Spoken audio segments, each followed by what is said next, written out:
So this is the second part of the quadratic formula video. And the first part, we looked at what the quadratic formula was, talked about how it is connected to the general form and how you can get from one to the other by completing the square. We talked about how the front part is the axis of symmetry, the opposite of b over 2a is the formula that gives you where the center of the parabola is. And we also talked about the discriminant. So the discriminant is the piece that's underneath the square root sign, the b squared minus 4 times a times c, and that will tell you in advance how many times this parabola is going to cross the x-axis, or another way to say that is how many solutions there would be to a quadratic equation.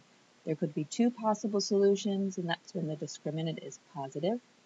There could be no solutions, and that would be when the discriminant is negative, or there could be one solution, and that's when the discriminant is equal to 0.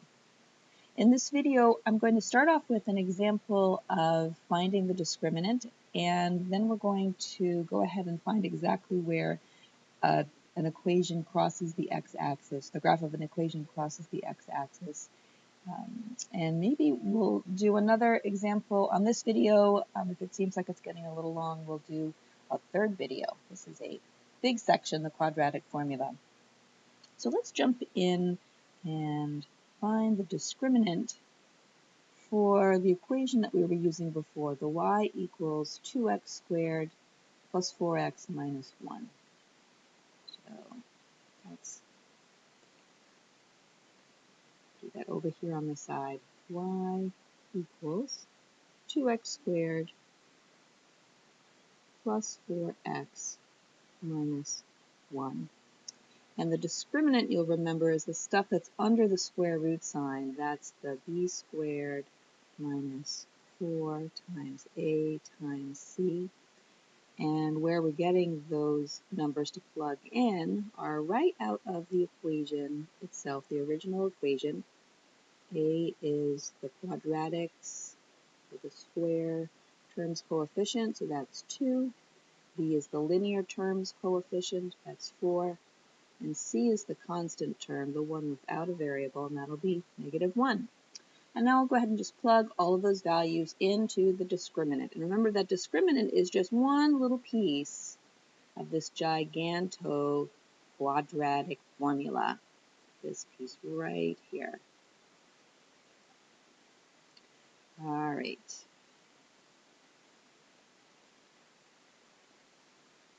Plugging in. B squared is 4, so 4 squared minus 4 times a is 2, and c is negative 1 times negative 1. And then we'll just evaluate this.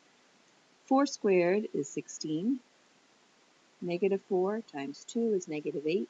Negative 8 times a negative 1 is a positive 8, so 16 plus 8. And 16 plus 8 is going to be 24. So my discriminant is 24.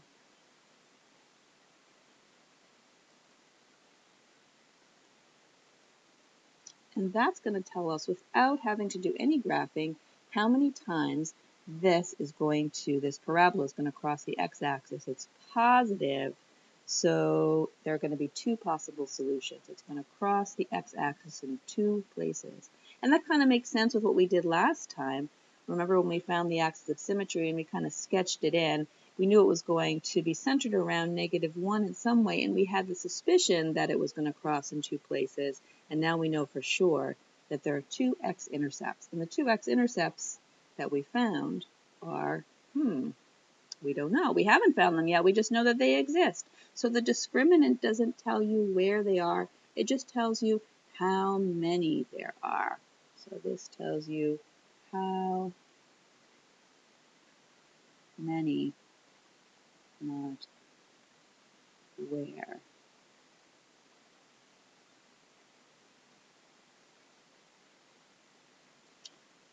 In order to find out exactly where those x-intercepts or those zeros or those roots or those solutions are, we have to use the entire quadratic formula. So let's go ahead and do that. Let's solve for x, and that's going to get us the location of those x-intercepts. Right, let's write down the formula. And I am writing down this formula a lot, but that really will help to memorize it. And it also will let anybody following my work know exactly where I am. So, all right, the opposite of b, plus or minus b squared minus 4 times a times c, the whole thing over 2a. Well, I've done a bunch of the work already. I know what the discriminant is. We just found that. That's 24. So I'm going to put that underneath the square root sign right away. B, we found those already here, right? B was 4. So the opposite of 4.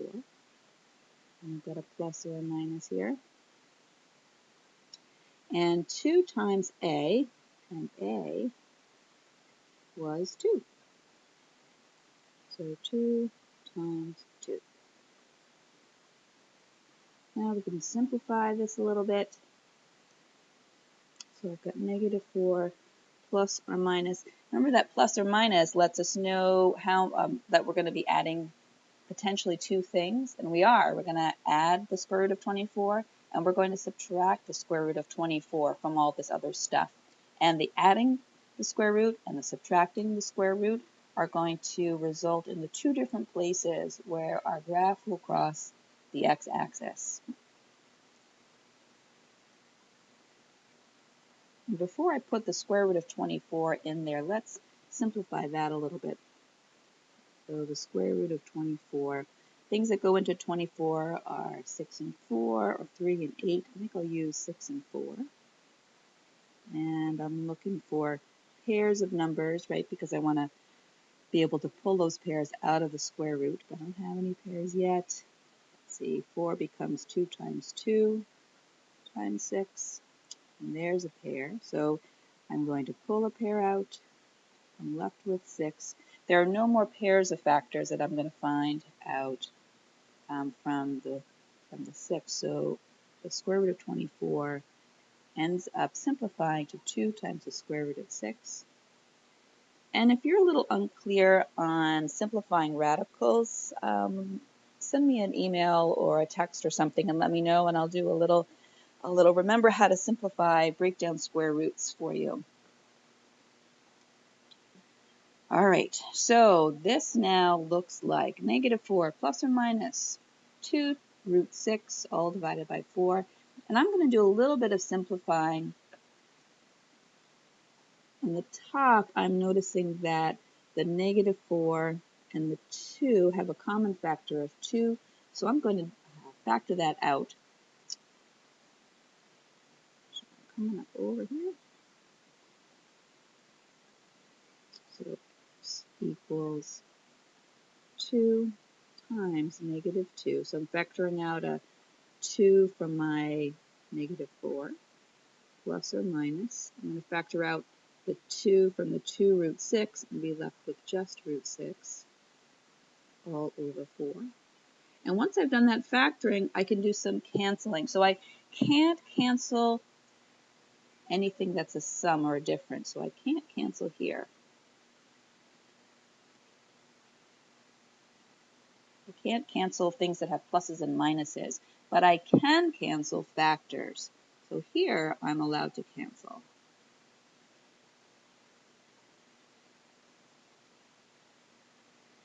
And you'll hear me say this often, you can't cancel terms. Terms are when you're adding or subtracting, but you sure can cancel factors, and factors are what you have when you're multiplying. So I factored out a 2 from the numerator's terms so that I would be able to cancel. And here we go. I cancel out a 2 from the top and the bottom. I'm left with a 1 on the top, a 2 in the denominator, and now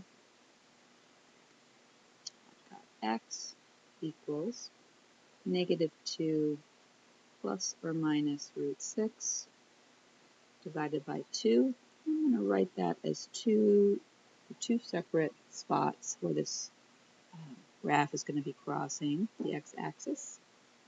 It's going to cross at whatever negative 2 plus root 6 divided by 2 is, and whatever negative 2 minus root 6 divided by 2 is.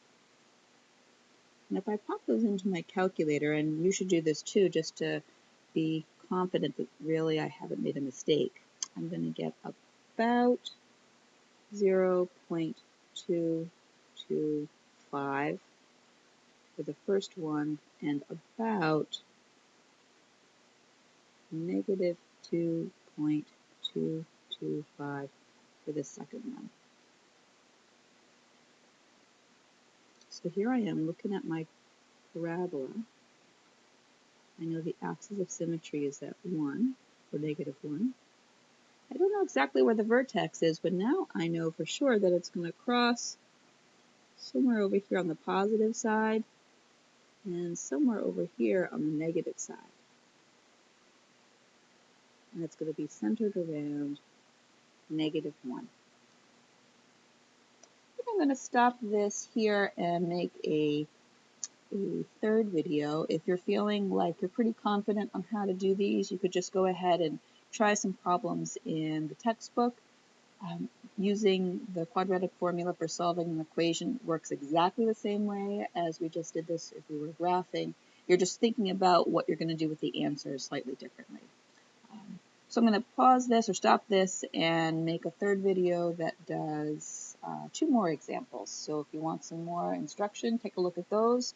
If you're ready to head out on your own, go for it and let me know how it's going.